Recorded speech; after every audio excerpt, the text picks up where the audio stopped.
and welcome to this month's episode of Money Mountaineering with Actuary Peter Neuwirth. I'm Hope Katz-Gibbs, proud producer of the show on the Incandescent Radio Network and Incandescent TV. You are going to really enjoy Pete's conversation today with Russ Proctor, AVP and Managing Director of Pensions at Pacific Life Insurance Company. Before I throw it over to Pete, let me just tell you that Russ joined Pacific Life in 2011 and is now Assistant VP, Managing Director of Pensions, and has had this pension risk transfer business for a long time. He manages the sales team for both PRT and defined contribution lifetime income in the institutional division. He'll tell us more about that. And he is also responsible for consulting companies to reduce and remove financial risk inherent in their pension plans through the Pacific Life suite. So we are so interested in learning all about this and more. So take it away, Pete. Well, thanks a lot, Hope. And I'm so happy to have you on the show, Russ. Russ, you and I go back, well, I guess 30 years, probably more than 30 years. Well, let's cut it off at 30 years. Let's say 30 years is enough. Okay, 30 years is enough. But, we were consulting way back when at another firm that provided advice around pensions. And then you went off to join the insurance world or maybe rejoin. I don't know. Yeah. But how has that gone since, and how did you end up where you are, and what are you doing now? Yeah, well, thanks for inviting me on your show. I think really happy to be here. Yeah, it's good to be talking with you again. I know we've stayed in touch over the years, but yeah, Pete was one of my first bosses out of college. So fun to kind of stay in touch and see how our careers have gone over the years. In particular, it's interesting when I was working with Pete, we were in the consulting side and doing the pension valuations of the defined benefit plans. And then over time, seeing a lot of those defined benefit plans terminate, like go away, and companies switching to the 401k plans. And I remember initially it was always us trying to convince them how great the DB plan was, they should keep it. And they kept going away and going away. 30 years ago, there were about 93,000 private sector DB plans based on PBGC statistics. That's for the Pension Benefit Guaranty Corporation. And then you look 10 years later from there was about 35,000. And then when you get to like 2020 now, there's about 23,000 plans left. So the number of defined benefit plans has decreased dramatically. And that was part of my thought, as I'm seeing as they terminate, they end up moving that to insurance companies, or the insurance companies takes that over. So part of my joining Pacific Life 12 years ago was that thought, well, the money seems to be going over there, and I want to be on that side, helping people out where it's going on that way, and another way to help people in their financial security from that side of things. Right. So definitely, I mean, things have changed dramatically since we got into the business, and I tell the story about attending an actuarial student training session when they were telling us about this new Section K of 401. And how it was going to change our lives. And it did. And it completely changed our lives. And now we are in a world where people have to live on their 401k and DC accumulations. And it's a very different world. So how are people doing? Are they making it or not? Well, it's interesting because we saw how the source of retirement income has changed. It's moved from defined benefit to defined contribution plans for their retirement income, but the need for the guaranteed retirement income really has not changed. And it's just, how do you provide that now? And really what we're seeing is people in retirement are for the most part not doing that great in terms of managing money and maximizing their happiness in retirement. I always thought, and I think the always fear was, oh, they take a big lump sum from the 401k plan, they go out and buy a boat, they blow the money, they run out of money early. Some people do that. That was always my biggest fear. But interesting, the surveys and statistics showing that people actually more do the opposite, where they don't spend enough. They're so paranoid about running out of money that a lot of them just live on Social Security. So they may have millions of dollars in their 401k plan, but they just can't bear to actually take money out of that because it looks like it's going down. And so they live on Social Security, and their kids are happy because they're going to inherit all that. But these people that work their whole life to save this money to enjoy their retirement, they're really not enjoying it to the extent that they could. And to me, that's where I think we can help, is we see people could have a happier retirement if we could take away that fear of running out of money. Well, yes, for sure. I mean, it's really about what I call the decumulation problem. Is how do you draw down your assets or live on your assets for the rest of your life, making sure you don't spend too much or too little. And so you got a few slides you said you wanted to share that will sort of illustrate exactly what you're talking about, right? Sure. Yeah. Let me pull that up. So yeah, this is a interesting, we looked at some of the data from a health and retirement study from the University of Michigan, and looking at satisfaction in retirement. So how happy are they in retirement? And interesting, the pattern when they first retire, you can say they're saying over 50% are satisfied with retirement. They're kind of happy. Then there's sort of a drop in that, where they're like their work friends they don't have anymore. Their lifestyle is changing. There's some adapting. And then it kind of grows again over time, and they get happier again later in retirement. So this is a pattern that we see a lot as people retire.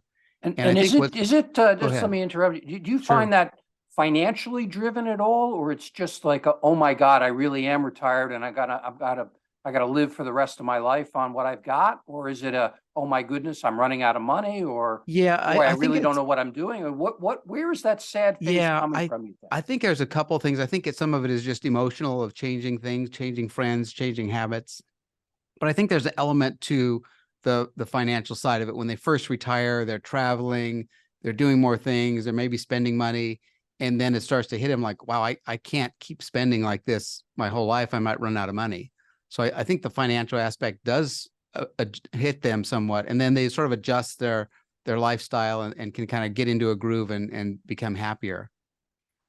So But what can retirees do to yeah, and turn so that sad face into a happy face? so part of that, as we talked about, if you have the guaranteed lifetime income, where your whole life, your working life, you live where you're getting a monthly or bi-monthly paycheck, and that's how you're paying your bills. And then in retirement, you're given a big pile of money if you just have a defined contribution plan. And it's hard to adapt to, how do I take that pile of money, pay my bills, and know that I'll have enough to last forever, because you don't get that monthly paycheck. And so having some type of guaranteed lifetime income can be helpful. Where's my cursor? Okay, there we go.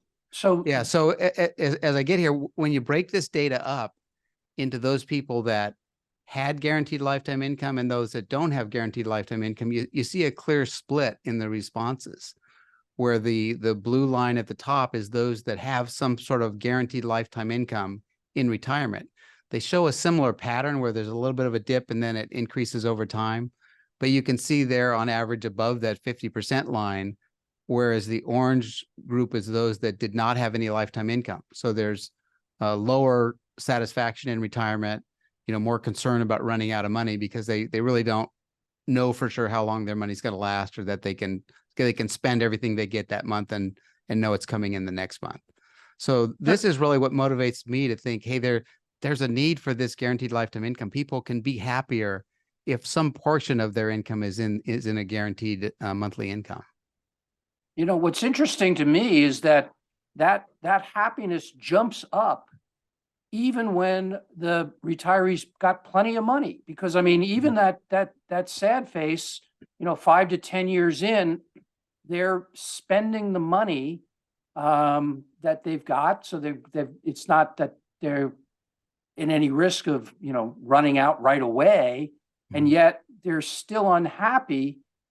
And I guess they get a little bit happier towards the end, because they get reconciled to the fact that they're going to run out of money or whatever. But it's just interesting to me that guarantee has an effect right away. Yeah.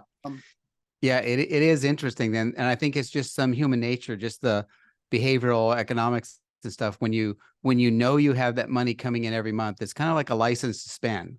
Like if you're getting $5,000 a month, you can spend that whole 5,000, next month another check is showing up. If you're pulling 5,000 out of your 401k plan, you start to think about, well, wait, that went down. How much more can I do this? What if the stock market goes down as well? And I'm like, oh my God, I better not take any more money out for a couple months because my account's gone down in value.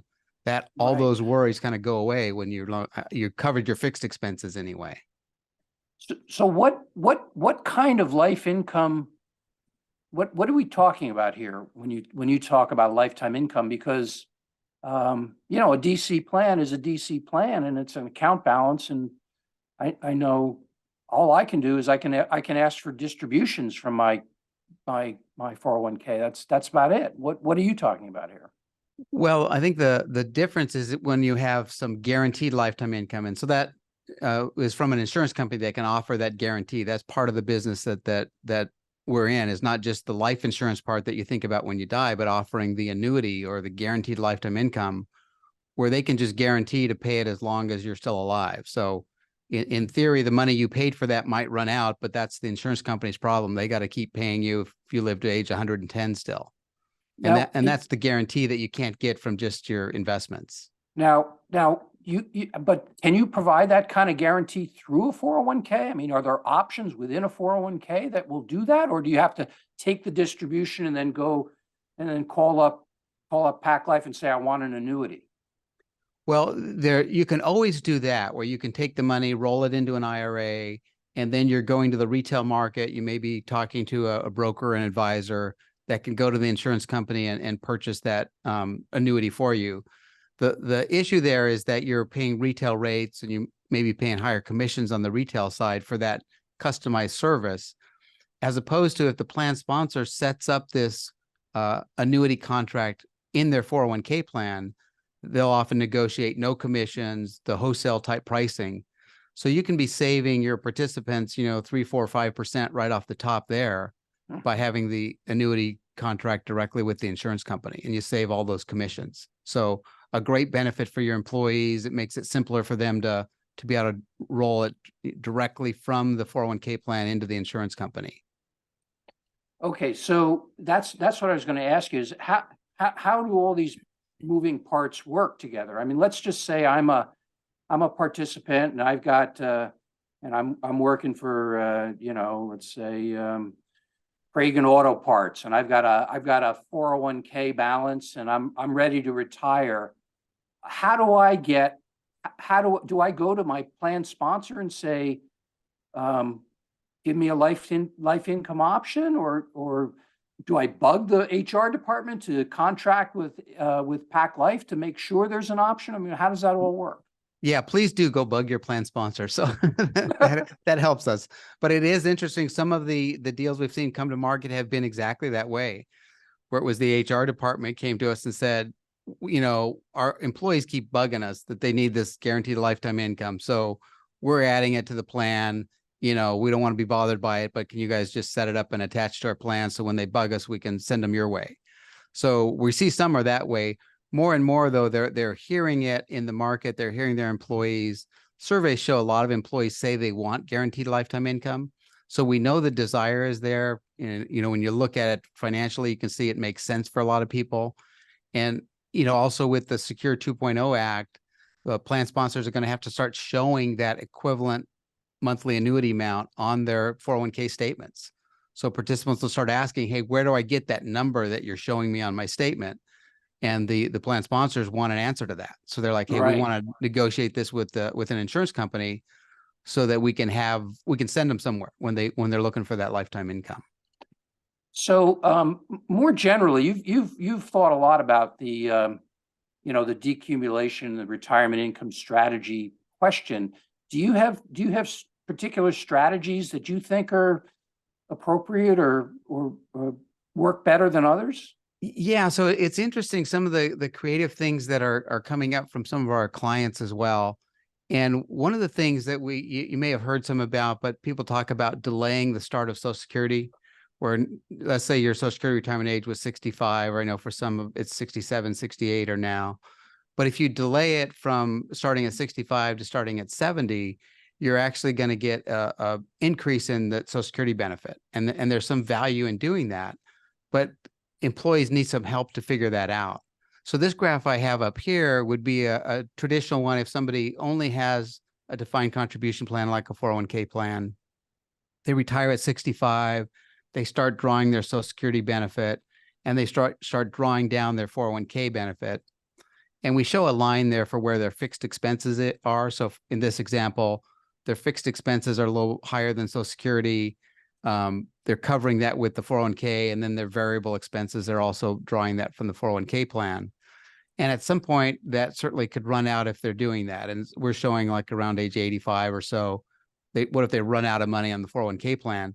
Then they've got the big red box there. That's the shortfall. And you see the expense line. Often it starts to go up later in life. You might have medical expenses, other things that start kicking in there. So you're running out of money right in the case where you maybe need it the most. And certainly you got a plan to live longer than just 85. As actuaries, we know sometimes you hear the life expectancy is age 76, but that's from age 0, not from age 65 or 70. You're going to expect to live a lot longer. So very likely that you and or your spouse, if you're married, are going to live past age 86 and even have a good chance one of you living to age 100. So that red area is a real concern for people, and the potential of running out of money is a concern. And so that's where if you Right. If you look at, is there some way to get some guaranteed income in there? And first of all, one of the thoughts, and this is one of our clients did this, they actually won an innovation award for doing this, where they set up to default to delay somebody's Social Security age to age 70. And they built in a drawdown strategy from the DC plan to cover that gap from 65 to 70, and then some continued income for life, but also added a QLAC on there. So the qualifying longevity annuity contract. So Yeah, that's go ahead, Pete. Well, that's why I was just going to stop you Yeah. there, because QLAC, I'm not sure everybody knows what that is. Maybe we can take a step back and Sure. explain a little bit what a QLAC is, and that's yet another Yeah. product that Pac Life provides, right? Sure. Yeah. So I think this is a really great solution that's available in the market now. So somebody, for example, at age 65 or even earlier, you can purchase this, basically a deferred annuity or some deferred lifetime income, where you purchase it at 65, but you don't start drawing that benefit until age 80 or 85, for example. And the nice thing is you get some real leverage there on buying it early and having it deferred, that it makes it very affordable to do that. It can be set up where it's got a refund. So if you die early, you can get the money back so you don't lose it. But the value is in a situation like this, where if you are worried about running out of money at some point later in life, that QLAC kicks in and gives you that extra money you might need later in life. So even if you step back and ignore some of the other guaranteed income you can get prior to age 85, if you're just drawing down your 401k plan, a lot of us, maybe at 65, we still feel pretty bright and we're thinking like, hey, I'm pretty good at investing. I think I could invest my 401k money and manage it for the next 20 years. And I think I'll still be pretty sharp. But if I live to age 100, do I really want myself at age 90 making the investment decisions of where that money's going? At some age, it might be better to have some guaranteed money kicking in. And for me, that's what I'm thinking is, hey, let's do something for 20 years where I can manage it. But I've got the whole period covered from 85 all the way till the end of however long I live, whether it's 100 or 110, I've got that covered. Now this strategy seems to integrate directly with Social Security, in a sense that, where I guess you're saying take it at 70. I mean, I've asked each of the last couple actuaries that have been on here, when do you think someone should take Social Security? Yeah, it certainly goes, it increases about 8% a year or so if you delay Social Security. So there's obviously personal situations that you look at in terms of your health and things like that may affect that. But for most people, and this company or this organization in particular, saw that by delaying Social Security, what their result was, they were able to provide higher monthly income day one at age 65 and lower risk of running out of money. And it's really just leveraging that increase in Social Security is how they did that. This sounds fantastic, and it makes a world of sense. My question is, what kind of response are you getting from the sponsors? Yeah, it is interesting where over the last, I don't know, 3 or 4 years, we've gotten a big pickup in the number of plan sponsors that are reaching out to us to ask about guaranteed lifetime income. When I started with Pacific Life 12 years ago, it was kind of a hot thing for me. It was like, hey, we need this. Our country needs this lifetime income. The defined contribution plans are not providing it. And there really was not a lot of take up of people being interested in that. But lately it has been. And even when there's a survey WTW did in 2019 that was showing that about 1 in 5 have some type of guaranteed lifetime income in their DC plan now. So, 1 in 5 people are doing something. So they're starting to do something more and more. What I think the value is, as we think of where we're going, is think about the default strategies that we use in the accumulation. Like, throughout our careers, as we're thinking like, okay, we're the 401k plans and the matching contributions and defaulting people into the plan because we couldn't get enough coverage in the plans. But if you remember, the defaults always started with like defaulting them into the money market plan. And everyone would just leave it there in the money market plan. And then we would realize, okay, that's not a very good lifetime return that you're getting there. So they would start defaulting them into a target date fund and auto accelerating the contributions and all that default stuff did a great job of increasing those account balances and that accumulation. But we're not doing that yet on the retirement drawdown side. So that one client we talked about in particular before, they really have that default of like, hey, if they want that strategy, they default them into delaying Social Security, default them into the QLAC, and then they have the option to exit out of that. So I guess what these life income solutions and the products that you're providing takes away some of that risk and some of that uncertainty, but it still doesn't take away all of it because, whether or not that income is going to be sufficient in the inflation or the particular individual's expense characteristics, is still a risk that the corporations have successfully offloaded to the employees. And I guess, by and large, people were pretty happy with that trade-off. I remember when we were in the world, in the DB world, employees liked it because they liked the control. They liked having access to their money. And well, this is the trade-off and maybe it was a win-win situation, but I think it sounds like Pac Life is doing some things to try to tilt it to make it at least more of a win-win than it. Yeah, I think that was it. I think the employees they're okay taking the investment risk. And it to some extent, it's a little bit easier when you're still working too, where you're taking that investment risk. Like, the last 5 years or so, we've had volatility in the stock market. I think there's people that maybe adjust when they retire, where it's like, okay, I was going to retire, but my stocks just dropped 20%. So I'm going to work a couple more years. That's okay when you can adjust your retirement date. But once you're retired, that's when it's harder to you can't go back to work as easy when you're 80, right, to try to earn a little extra money. And that's where you need some guarantees in retirement. That of course gets to sequence of return risks and why one of the reasons the decumulation problem is so gnarly. And unfortunately, I think we're just about out of time. So we'll have to save sequence of returns and all the other risks associated with DQ. I mean, we could talk like this forever, but and I think we're working on a lot of those things. So I think that is something that as we see these things, they're like, okay, there are solutions around that. I think it starts with trying to keep it simple. Like you and I could come up with a really complicated, perfect solution, but nobody else would understand it. And all the actuaries would love it, but nobody else would quite grasp it.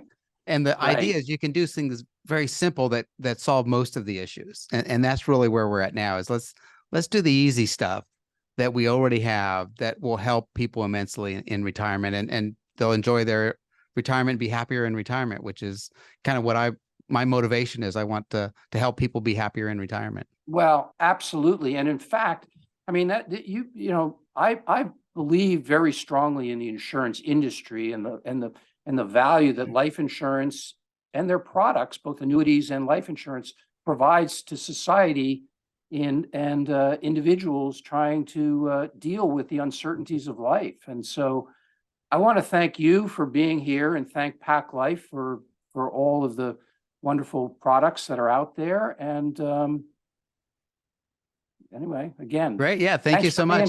being Thanks for the invitation. It's a pleasure being here. Always fun to talk with you. So yeah, anytime. Happy to be back on or have you on one of our podcasts as well again. All right, great. All right. And we thank our audience for coming in and listening to Money Mountaineering with Actuary Peter Neuwirth and today's guest, Russ Proctor, AVP and Managing Director of Pensions at Pacific Life. Thank you again. We will definitely have you back for more of that conversation, Russ. All right. Thank you. Thank you. Thank you, everyone. We will talk to you again for another episode of Money Mountaineering. I'm Hope Katz-Gibbs, producer of the show on Incandescent Radio and Incandescent TV. We'll see you again next time.